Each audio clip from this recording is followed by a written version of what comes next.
আরে শফিক ভাই কেমন আছেন? এই তো ভাইয়া আলহামদুলিল্লাহ ভালো। সেদিন তো তোমার সাথে কথা বলতে পারলাম না, ডায়মন্ডটা দিয়েই অফলাইন চলে গেছিলাম। আরে শফিক ভাই থ্যাংক ইউ ভাই। আরে এতটুক তো করতেই পারি না, থ্যাংক ইউ দেওয়ার কি আছে ভাইয়া। আরে শফিক ভাই আমি অনেক ইউটিউবারকে মেসেজ দিছিলাম এড হওয়ার জন্য, কেউ আমার মেসেজ রিপ্লাই দেয়নি ভাই।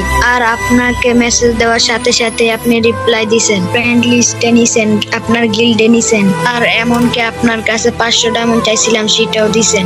আরে ভাইয়া কোনো ব্যাপার না, আমার অনেক ইচ্ছা ছিল আমি একজন বড় ইউটিউবার হব এবং আমার ইউটিউব থেকে যে আর্নিংটা আসবে ওইটা দিয়ে আমি সবাইকে কি বয়ে করব। থ্যাংক ইউ শফিক ভাই, আপনি অনেক ভালো ভাই। ইউ আর মোস্ট ওয়েলকাম ভাইয়া। তোমার যদি আর কিছু লাগে আমাকে বইলো, আমি দেওয়ার চেষ্টা করব। আর গিল্ড থেকে যদি তোমাকে কেউ কিছু বলে আমাকে জানাও। আচ্ছা ঠিক আছে ভাই, বলবো ভাই।